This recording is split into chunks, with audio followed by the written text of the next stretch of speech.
we're talking women who are impacting their communities, women who are standing out and being that mouthpiece for the voiceless.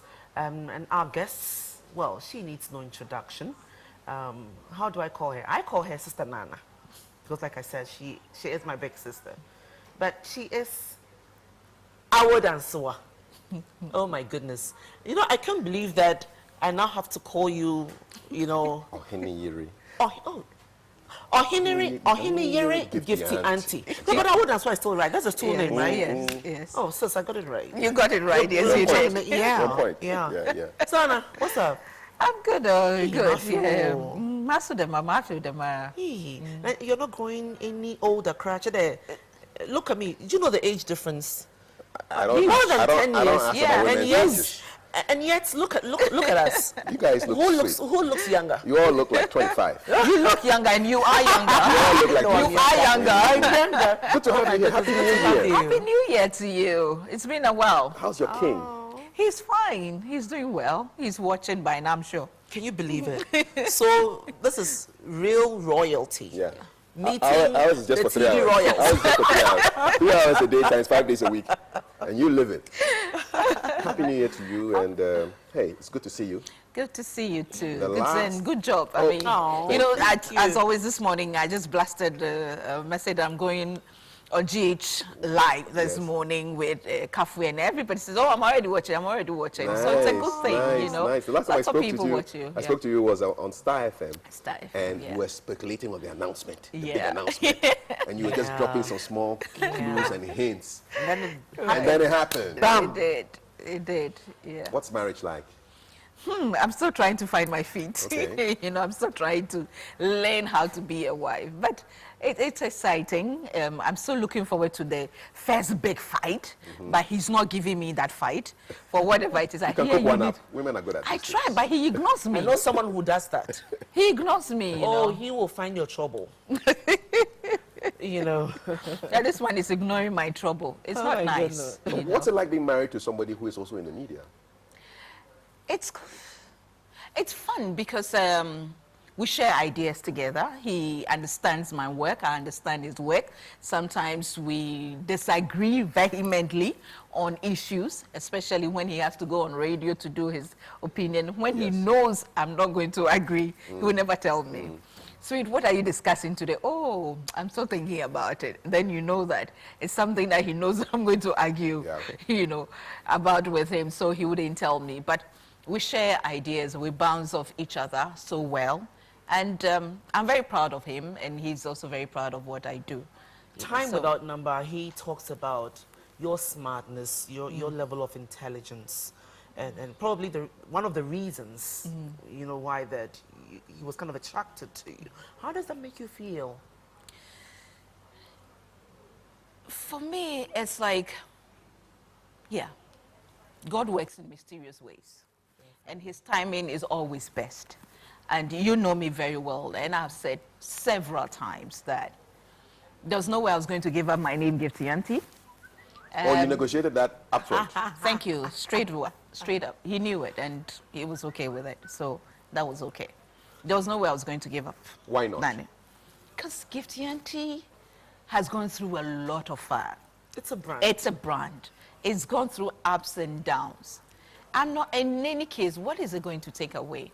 So why didn't you just give it away? Why just give it away? Well, I wouldn't give it away because for me, it represents a lot of struggle. It represents passion. It represents determination. And above all, it represents what my father told me. I was just going to ask whether you wanted to keep that link with your dad. Because the auntie will remind you of your father. I'll always be my father's daughter. I know you're your daddy's girl. Yeah. What would it have been if you had dropped the auntie? What would it have been? Gifty what? Sinti Misa. Gifty Sinti Misa. So yes. GSM. GSM, so like a phone, phone network. I see you've been talking to my year group. In fact, right tonight, that's what they want to call you. GSM. They always refer to me as GSM. Okay. I ignore them anyway. Both of you appear to be quite opinionated. Yes, we are. Is that a bit like two rams butting their heads against each other sometimes? Not at all. Not at all. we have a lot of fun. He makes me laugh a lot. If you know him, he's a very jovial person, very witty. You know, he says things that you wouldn't imagine that he would say, but he will say it. I mean, I always ask him, why? Did you anticipate my question? Because the answer that comes will either make you laugh out of anger or truly laugh. But no, we each understand that we are coming from a different place. We are both very strong characters, so we know when to let go and then when to take on the fight. But I must admit, most of the time, he tolerates me. I was actually coming to probably, I was going to say that probably the reason why that he tries to ignore. He tries to, yeah, he does, he does, yeah. He does, because he understands that I had been single for a very long time. Very independent woman, very strong-minded. I never prepared for marriage.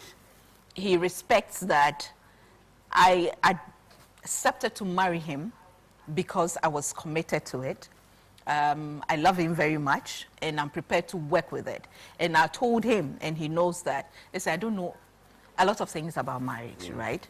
Because I never prepared for it. If you know that you're going to be the presenter, the MC extraordinaire, author, you prepare, you train towards it. It was never part of my agenda. So I never trained towards it. I never prepared towards it. So I'm now learning. He's been through it before. He's been married before. So he's taking his time and gradually guiding me. I don't know when he will lose it, but... Were you prepared to go without ever being... Had you given up on marriage at some point in that? You wanted, not giving up, but I never considered it. Never? No, it was never a big deal for me. I tell people that, and please don't be like me, I never prayed about, Lord, give me a husband. It was always, Father, if he's not the one, take him away from my life. And I know that. That was my prayer. If he's not the one, take him away. That's a negative kind of prayer. I know, right? It's not right. That's why I said people shouldn't pray in that kind of prayer. If you know you want marriage. Well, maybe I grew up with just my father. I was socialized to be very hardworking, be passionate. Where was mom? Mom was around, but my mom and my dad were separated when I was very little. So I grew up a bit before I got to know my mom. But my dad, proud Achim Presbyterian trained, Gold Coast trained police officer, would keep his children by him. I like the description. So yeah, he would not give up his children. So I was always with that. Back home. Yeah. You're back home. You know what, I was actually, because then there were concerns, the sudden switch on the standpoint, for instance, you had talked severally about, you know, how good to feel as a single woman and how to carry yourself and not to succumb to pressures. And then suddenly we get the news of your marriage. How do you take it yourself? I'm still trying to understand how it happened. But it goes back to what I was saying, that God's time is always the best. I mean, when he says it's time, it's time. I guess it was. You know, and I still insist that as a single woman, there's no need for you to look down upon yourself, to let anybody look down upon you, because you can make it, either married or single, with or without a child, widowed or, you know, whatever, you can make it. You shouldn't let anybody, not just a man, anybody define who you are. Nobody should define who you are. Exactly. You know, I love Miss V's song, Natural Girl. Natural Woman, Natural Girl. Yeah. Natural Girl. Be you. Because people come and go in your life all the time. It is always you. It is always you. And forgive me, I say that my husband gave me the kind of wedding that he gave me because I am Gifty Anti. Because of what, by the grace of God. Gifty Anti is a very passionate woman who believes in the woman and the young people of this country. She's determined to make sure that every woman knows who she is, her worth, and lives according to her beliefs and fulfill her destiny and purpose on earth. Not what people say, because it makes me really angry. I tell people I found my purpose because I love to celebrate women. I get excited when I see women achievers. And I hate it when women are being battered and being abused, not just physically, being, you know, called names, and they allow it to affect them. She brought it upon herself. She brought it upon herself. Like you know, my point is, bring it on. I heard you ask Samia if she was prepared to take the insult. Yes, she should be prepared. Did that resonate with you? It did. People said cruel things. Oh, yeah, right. And they still say it anyway. After. Oh, really? yes. What are people saying? What do you hear? So many. Why should it go away then? I want to know. Gifty Anti is still around. Right. I mean, first of all, she's now waiting. Now she's old before she got married. What shows that? Can she even have a child? You know, she's 45, got married at 45. Oh, after going round, now, apparently my husband is far younger than me. I didn't know that. You know, supposed to be very far younger than me. Is he? Yeah, I'm 6 months older than him. And that's far? That's far. You know, some even say I'm 65 years. Good looking 65. Really? Thank you very much. Thank you. So then people say stuff. Oh, people how do you hear still this say stuff? stuff. Who tells you this? Sometimes people put it in your face, you know. It's on social media. It's in the papers. You know, it's bloggers say, quite recently they said I was, 3 days pregnant. You know, I think immediately after the ceremony. Yeah, 3 days. 3 days pregnant, yeah. Because I thought that even IVF, it takes 2 weeks for them to know. Yeah, but apparently it's 3 days super pregnant. IVF or something. And you know, it was by this satirical website or it's website. Yes. No, a Screw Screw Life or Life, something. yeah, they Screw Life. come up with Yeah. all sort of things. And people actually believed it. And these are educated people. People calling to congratulate. I said, 3 days pregnant? Is it possible? And why would you put your business out anything. there like that? You know, and for me, I know that you have endured this your entire life as a public figure. Yeah, February will be 19 years. Oof. I know. 19 years. 19 years, yeah. Oh, Yes. wow. Yeah. How have you managed this over the years? Well, it used to get to me, but thank God when my father was alive, you know, he always asked me, how is it affecting you? Does it change your name? Does it change your dream? Are you going to allow people to just detract you? And he had the saying that the best form of revenge is to succeed. The best form of revenge is to succeed. I told someone yesterday, just yesterday, I said this to someone. How much do you miss him, your dad? I miss him a lot. I miss him every single day. I miss him every single day. And sometimes I forget that he's, you know, gone. You know, I miss him. It's been 10 years, but I still miss every single day. Everything I do, I consider, what would Dad say? Sometimes I know he will not approve, but I still do it. Would Dad still have been calling, even today that you're married, and probably asking, where are you? Have you eaten? What are you doing? Oh, yeah. He would have called about 4 a.m. too. Oh, my goodness. Because I would have told him I'm coming on GH. What would you have made of your husband? He would have loved Nana him. Sako. He would have loved Nana every bit because Nana loves history. He is very intelligent, loves research. And I'm sure the two of them would have clicked like nobody's You're business. proving something That's to me. a woman who loves her husband. She's proving something to me. That somebody said, it's true that women subconsciously find a man who resembles their father. Their father. It's subconscious. I am like a replica, like a carbon copy of my dad. Right, okay. Yes. So I don't think that it's true in most cases. And for me, I find it strange that it so happens that it's the girls that usually tend to look like daddy. Yeah. So you found a man who behaved like your father and had your father's Nana interest. is very protective of me, just like my dad was. And, you know, and he sometimes forgets that, you know, I'm a mature woman, you know, tries to take care of you and try to, have you done this? Okay. Have you got there? When I left home and I got here, so I had to do my makeup, so I didn't call immediately. So he sent a word. It would be nice to let me know you've reached it safely. And that was my dad, you know. Wherever you go, as soon as you leave home, you let him know. When you get there, you let him know. When you're leaving, you let him know. Just so that he knows you're safe, you're okay. That's it. You know, he's okay. So, and guess there's what? something in there. So our director, Anita, is now getting jealous. She's now telling me that I need to find her a man like Nana. Like, really? Neither? How did you find Nana, by the way? How did he find me? We know you've told this story like time without number, but it is your first time in our studio, on our sets. So please, for our first-time viewers. Okay. I was like, I was in the process of working. Yeah. I was on the move. I was going to publicize the 4th anniversary of the Standpoint. So then he was with Rainbow Radio. He was in charge. So went to see him. And the first time he saw me, he said, "Oh, you look prettier in person than on TV." I said, "Okay." I said, "Okay, thank you." After that, we became friends. You know, sometimes he'll toss off ideas. When he said that you look prettier in person than on TV? It felt nice. I said, "You were fine yourself," but I didn't tell him. You're fine looking, you know, man with a swag, you know. And you kept it in your head. I kept it in my head, I didn't say it. Did he do the perfect proposal? We had this conversation 2 or 3 weeks ago about the perfect proposal. What kind of, how did he let He ambushed me. Oh, an ambush? Yes. Okay. It was on my birthday. He met me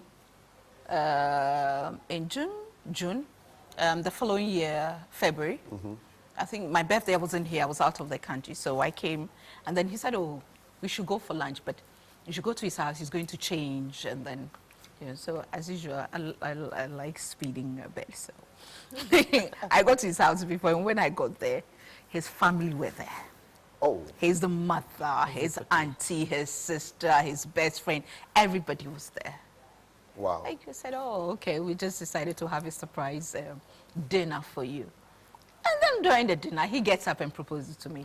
How was I supposed to say no? How did he do it? How did he do it? You got up and... No. Did you say how were you supposed to say no? Yeah, I couldn't have said no. Are you saying you were pushed to say yes? I would have bluffed a bit. It was a setup. The man set you up He nicely. set me up big time. He set me up big time. He just got up, you know.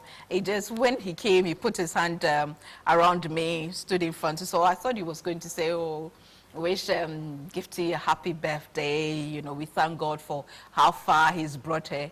Then he just says, "Well, in front of my family, who you know I love very much and appreciate, and you know my mom loves you." That was the blackmail. His mom is amazing. You know, his mom and I are like partners in crime. You know, we really do get on. Sometimes I forget she's not my biological mother, honest. So he said, "You know my mother, but in front of all, I want to ask you, would you marry me?" What? And what did you say? Oh, I said yes. That's how come the marriage happened. And after that, it took 2 good years before it happened. Yeah, but because I was insisting that he didn't do it properly. And I only said yes. Okay, so I guess that ties in with Kafi's question. What is your idea of that perfect proposal? You know, I read a lot of books. Okay, he's listening. He has to redo it. You know, nice. Still, he has to redo it. Nice setting, you know, dinner.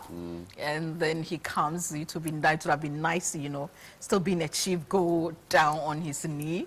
Like just the two of you? I mean, with few people around. Look at the way the ladies in the studio are just smiling. Go down his knee and you felt set up. You know, say nicely, "You know, I love you very much. I appreciate you. You know, I would want you to be part of my life." You know, say all the sweet things that we see in movies. Look at our face. And then I'm wondering, really? Someone talked about how that they would put it in the food. Like, put the ring in, let's say you're eating a bowl of kinky and then you find the ring. What if you swallow this ring? That one I would have been.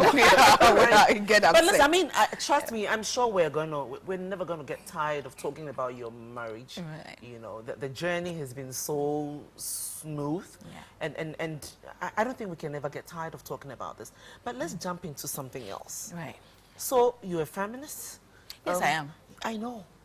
I'm telling you. What? A child care advocate? Yeah. You're like that voice for the voiceless. I try. Yes. When did you find your purpose? When did you realize that, hey, it's about time that I lent a hand? You know, I was raised to be like that.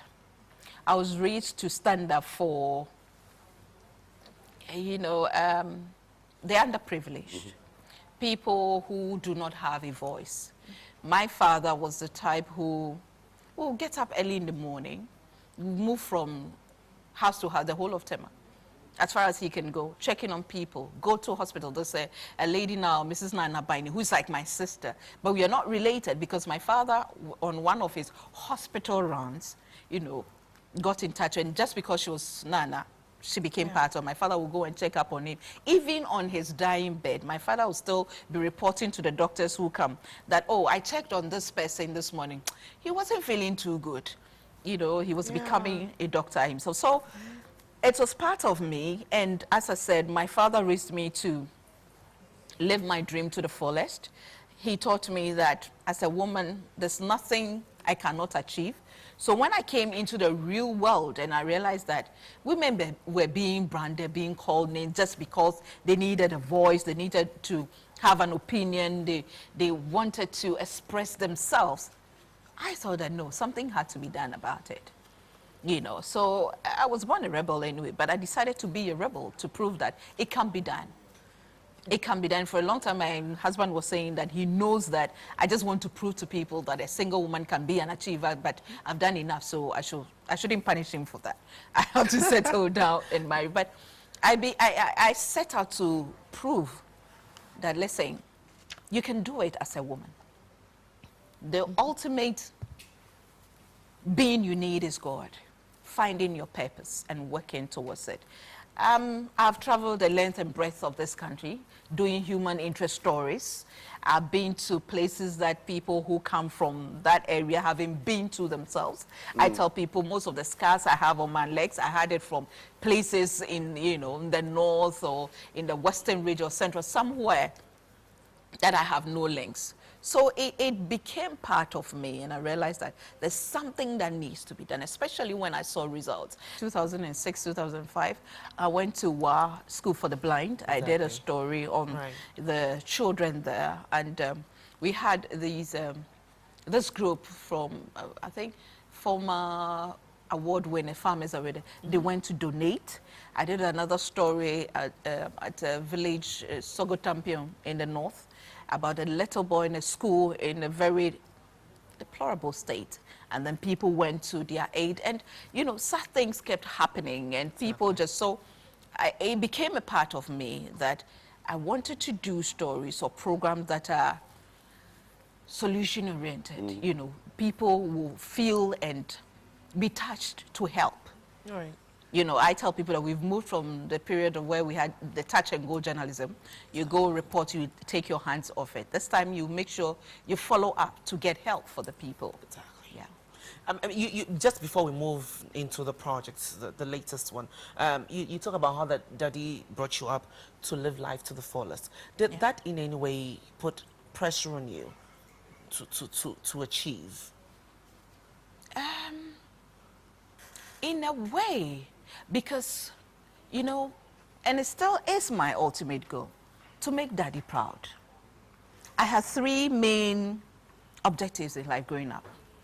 Wanted to make daddy proud, wanted to make enough money to take care of daddy, and then the third one was also to at least get daddy to tell me that I'm proud of you before he died.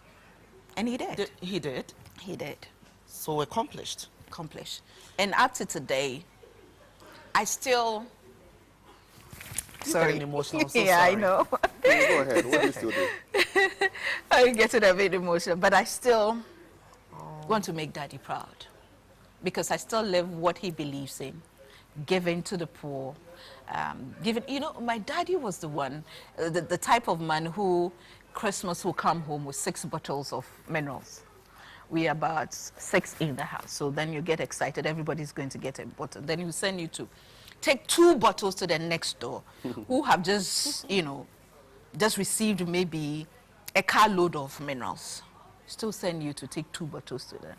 And they'll send you to take 1 bottle to another family. And you are taking it and you're embarrassed because 2 bottles to a whole family. And it will be left with about 2 or 3. And you are 6, you have to share. Sharing even the little that you had. There's a new project that you're working on. Yeah. Share that with us. That's our Dansoa reading project. Exactly. Yeah. It's growing up, one of the things that helped me was reading. I went to what we used to call Saito Government School.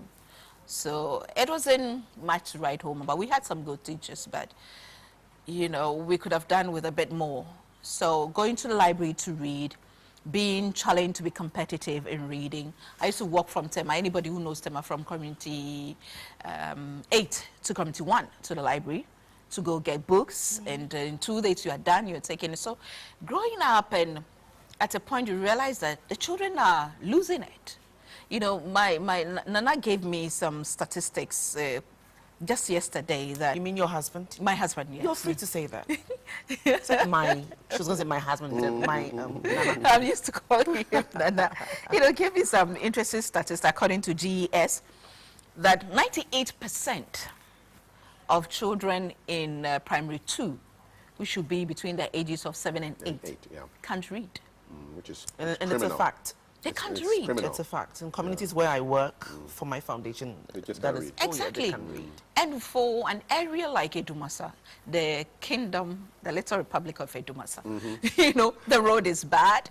I mean, we have some good teachers there, but I go there, I play with the kids, they come to me, Christmas, you know, we chat, we tell stories, Bible stories and all that. And one day I asked them to bring storybooks, and they were just staring at me. No books?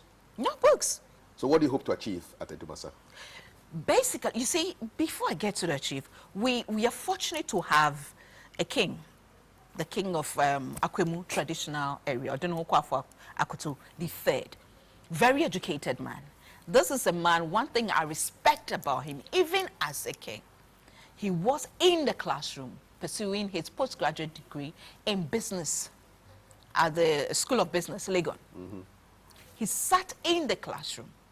My husband was a chief, but pursued his degree at Methodist University. So these are chiefs who are educated. We cannot afford to have children coming from the area trailing and not doing well. Yes.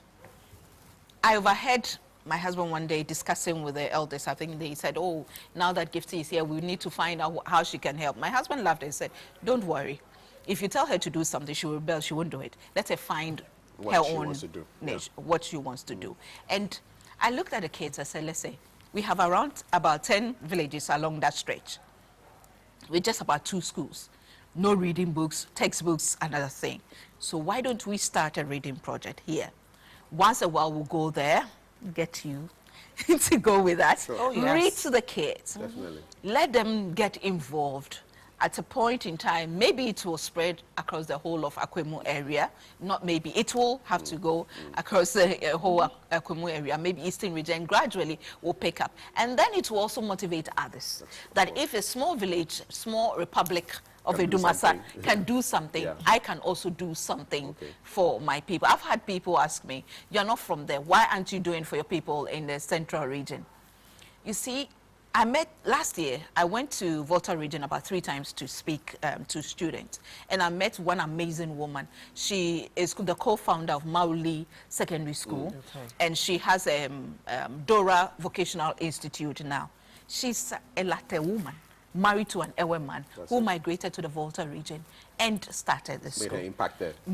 It doesn't matter. And the people who have been to Maulis are not only Voltarians. Exactly. They come from across the country. It just links to what Samia said, that it doesn't matter how I sound. No. What am I saying? Exactly. Does it make sense? Will where you find yourself. Exactly. It doesn't matter where you start. Is it going to make an impact? So I'm hoping and praying that the children will take to this in the long run, so, you know, improve their grammar, their pronunciation, broaden their mind, and have ripple effects on them, because everything is reading, everything is education. My ultimate aim is to get children to read at least by age 5.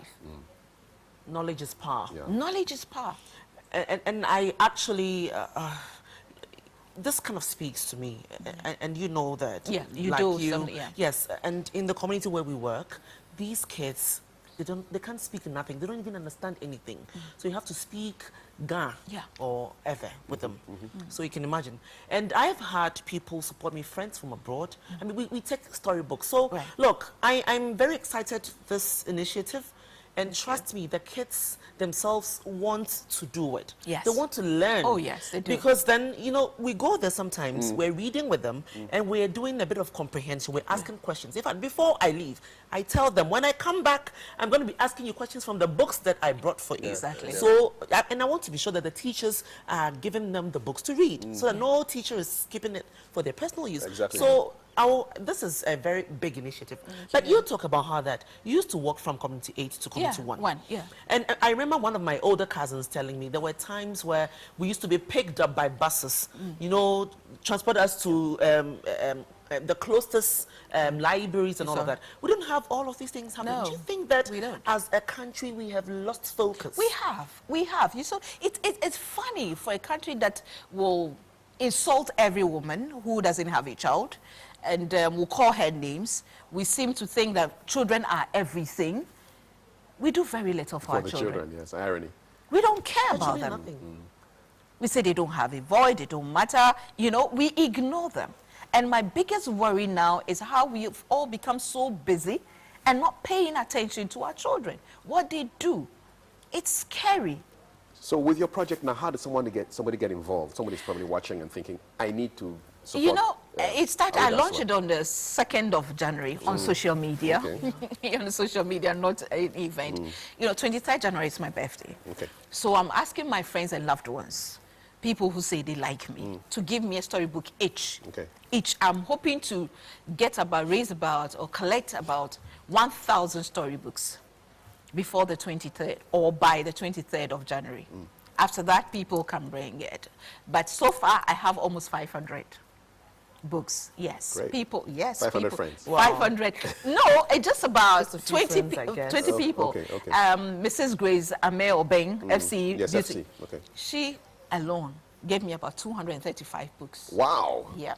Fantastic. Yes, fantastic. Storybooks. And I hope to go back to her storeroom to collect some more books. Yeah. But if you want to, you can call 055 5201 998. Okay. The number again? 055 5201 998. And of course, you can go to Twitter. You go to Twitter, look for @The Standpoint GH. Yeah. That's her Twitter handle, and you can send all your inquiries. She's very active on Twitter. So and then Facebook is Ohene Yere Nana Danswa. Ohene Yere. Yere is YERE. Yes. Okay, Ohene Yere Nana Danswa. You know what I'm thinking? I'm actually thinking that after this birthday treat, let's put another event together. Right. Let's speak now to like Read White. Do this. In fact, Read White has promised to give me some books. Let's speak to all of these people who sell the books or publish them, and then probably have an event where we can get, you know, big names like Madame Gifty, Grace Amiobeng, buying books. For these kids, because then you do other things, and I'm thinking that these monies could go to support that cause as well. That's interesting, and we also have the Girl in Need Foundation. Exactly. That's a 1 Ghana cedi for 1 Ghanaian girl. Yesterday, one of my colleagues from GBC, Pascaline Adadivo, came there, and she was amazed. 6 girls waiting to collect their school fees. In total, the 6 girls. We had to, including their stipends, it was 3,000 something, 3,000 something. Somebody who can go and stand at a boutique and spend all that money. Yeah, I know. Yeah, so but they had to pay school fees for these girls. Well, thank you so much. Wish you could speak more. Teeny question. Have you ever been a carpenter before? Somebody said they read and that you were a carpenter. In 30 seconds, what was that experience? It was, I still have the mark here, you see. I used to sandpaper. We used to do these wall hangings, you know. So my colleagues, 2 guys, they would cut the wood in, and then I'll sandpaper and lacquer. Trainee carpenter. Wow. This woman. Oh, yeah. Yes. Thank you so much, Ohene Yere Gifty Anti.